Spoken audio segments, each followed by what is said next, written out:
Thank you for joining us to watch RealEstateInvestorsDashboard.com video tutorials.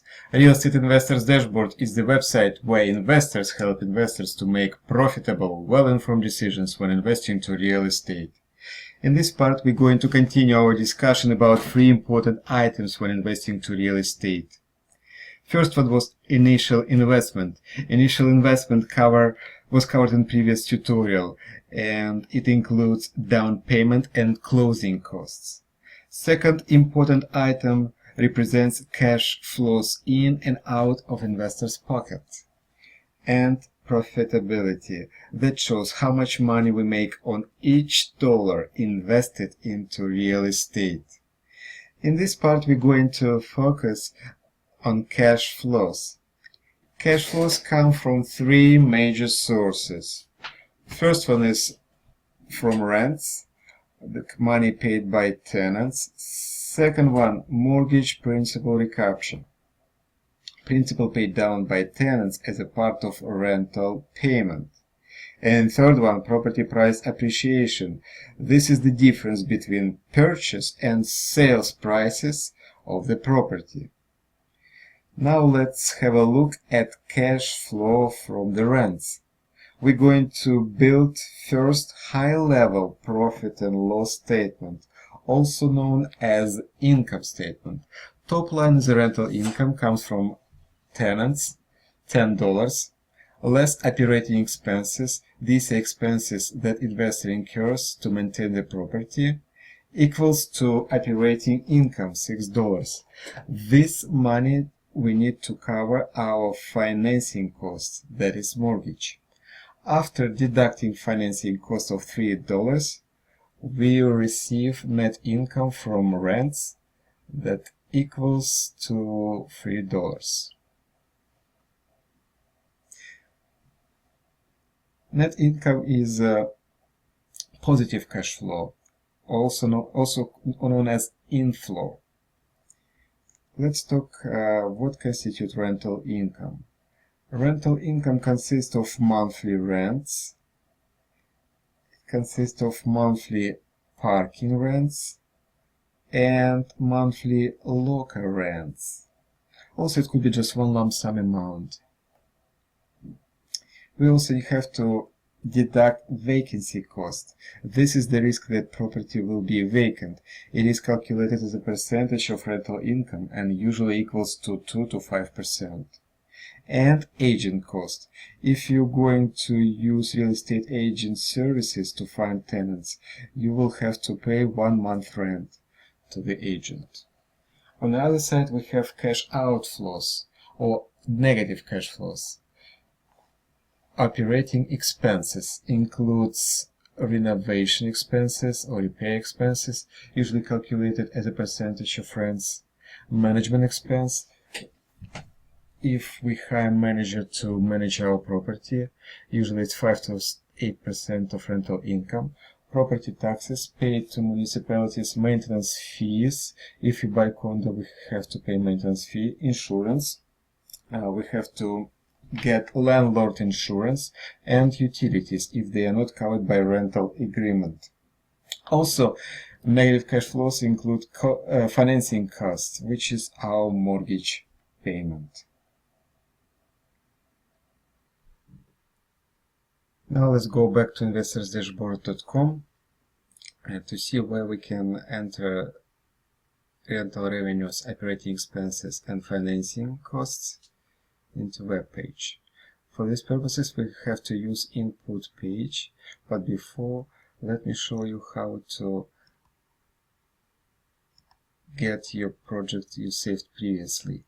If you click on upper right corner and then get to user profile menu, then if you click on investment projects, you will get Toronto bedroom condo, which I saved in previous tutorial. I click on it, so I download this project onto web page, and now I can use our operation income section to enter rental revenues. I click on more to expense section.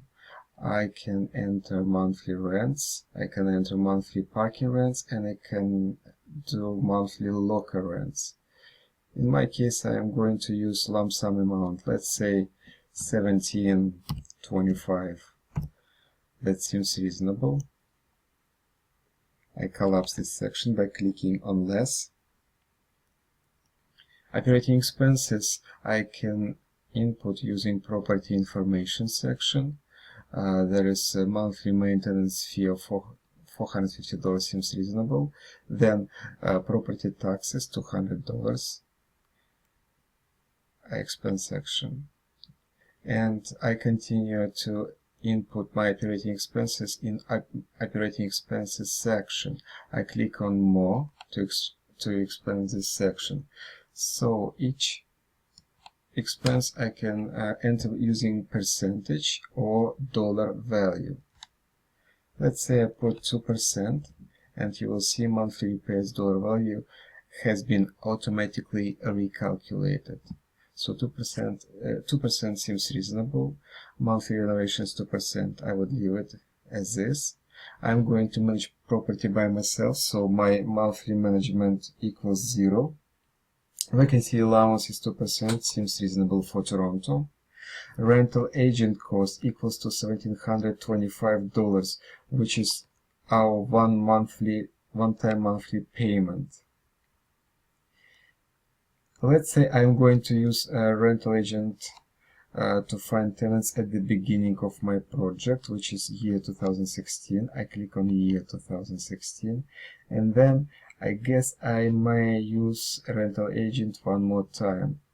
So I press and hold Control button and click on 2019.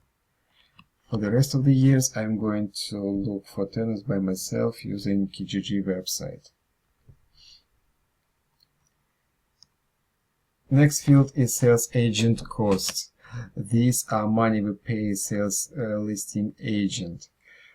2.5% seems a little bit low. I would put 3.5%. As you notice, sales agent cost dollar value has been recalculated. This value calculated using our estimated sales price times sales agent percentage. Sales agent cost percentage. And just a reminder, estimated sales price we received using annual property price increase. In our case, we expect that property increase by 5% annually, and after 5 years, purchase price will be $331,000. Next field is monthly landlord insurance, $25, seems reasonable. Then you can adjust your parameters for inflation. In our case, we would leave it 0% inflation rate. And the last field, hurdle rate, I will discuss in the later tutorials. So we finish entering operating expenses. I collapse section by clicking on less.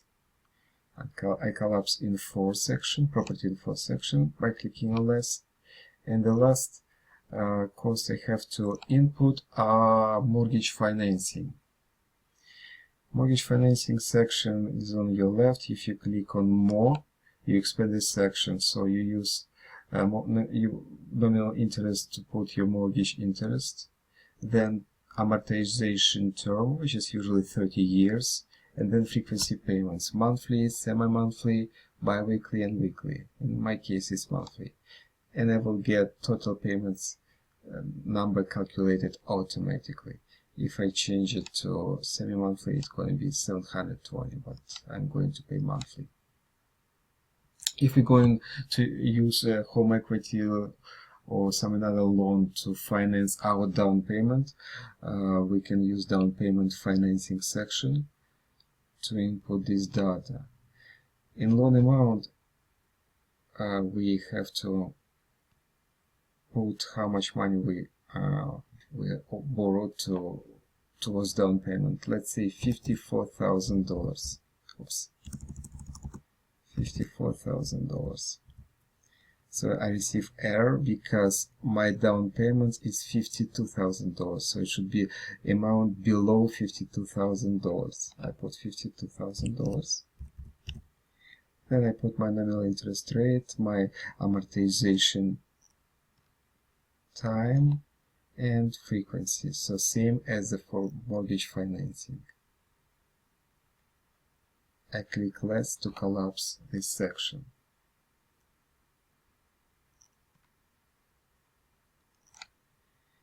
This concludes our tutorial where we're explaining how we input rental income, operating expenses, and financing costs.